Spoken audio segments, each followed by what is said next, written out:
আচ্ছা, মিক্সড মিডিয়ায় প্রত্যেককে স্বাগত। যাই হোক, তোমাদের ইতিমধ্যে জিএনএম সিবিটি তোমাদের দুটো শিফট, ফার্স্ট এবং সেকেন্ড অলরেডি হয়ে গেছে, 3 নম্বরটা চলছে।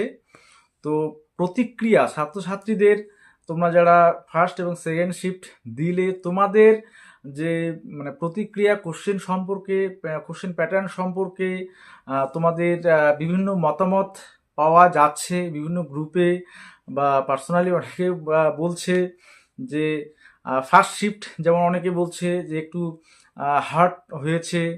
সেকেন্ড শিফট, তারা বলছে সেকেন্ড শিফটে অনেকটা এজি হয়েছে।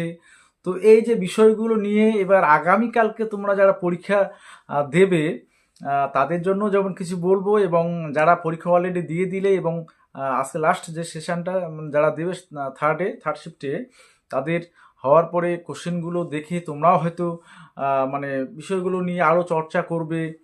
যে কীরকম কীরকম হলো না হলো, কে কত পাবে না পাবে।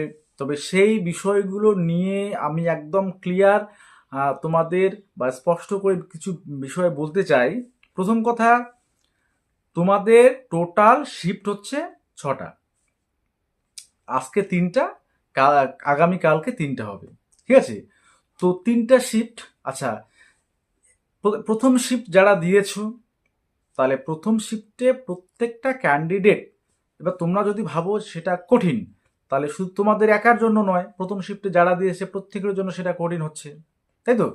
আচ্ছা, এবার সেকেন্ড শিফটের কথা যদি চিন্তা করো, তাহলে তোমরা যদি ভাবো যে সেটা ইজি হয়েছে তোমাদের মতে, তাহলে সেখানে সেই শিফটে যারা দিয়েছে তাদের প্রত্যেকের ক্ষেত্রেই ইজিটাই ধরা হবে, তাই তো? আচ্ছা, এরপরে থার্ড শিফট, তারপরে বাকি আগামীকালকেও থাকছে। এবার এগুলো দেখে তোমরা কঠিন শিফটে যারা দিয়েছো তারা ভাবছো যে আমরা তো 28-30টা করলাম, সেকেন্ড শিফটে ওরা তো 35-36টা করে করলো, তো একটা আলাদা চাপ নিয়ে ফেলছো। চাপের কোনো বিষয় নেই। দেখো, তুমি যেমন একাই পরীক্ষা দিচ্ছ না, আর একটা শিফট হচ্ছে না, অনেক শিফট হচ্ছে।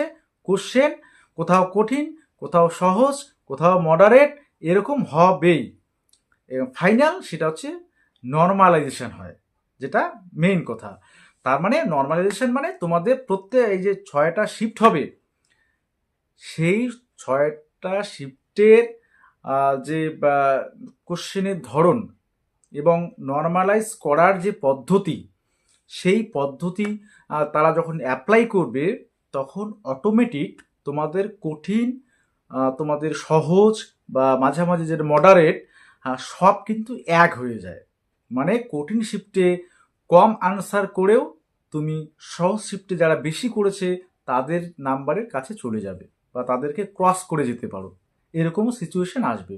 তাই এগুলো নিয়ে অযথা ভাববে না যে খুব কোশ্চেন টাফ হয়ে গেল।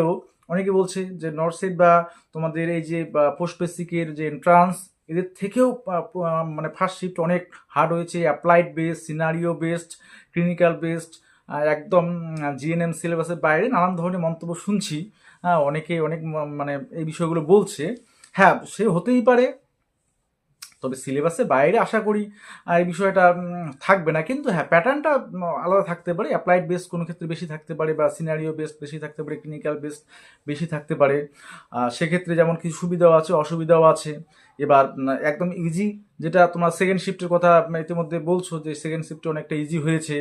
হ্যাঁ, তোমাদের মতামত অনুযায়ী এবার ইজি যদি হয়, তাহলে সেই শিফটে সবাই ইজি, তো তাহলে সেই শিফটে নর্মালাইজ করার ফলে হার্ড আর ফার্স্ট আর সেকেন্ড প্রায় এমনভাবে নর্মালাইজ যে নিয়মটা, সেটা হচ্ছে কঠিন সহজ সব একই হয়ে যাবে। অর্থাৎ কঠিন শিফটে কম যদি তুমি আনসার করো, যে সহজ যে শিফটটা সেখানে তুমি একটু বেশি আনসার করেও তোমরা কিন্তু সেম হয়ে যাচ্ছ।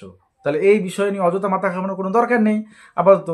তো যারা আগামীকাল যাদের এক্সাম আছে, তারা হয়তো এই কোশ্চেনগুলো দেখে আবার মাথা ঘোরাচ্ছে যে এত টাফ, এত এই ধরনের কোশ্চেন আসে বা এটা ওটা নিয়ে আজকে হয়তো দেখা হলো একটু চাপ নিয়ে ফেলছো। কিন্তু না, আমি বলবো চাপ নেওয়ার কোনো দরকার নেই।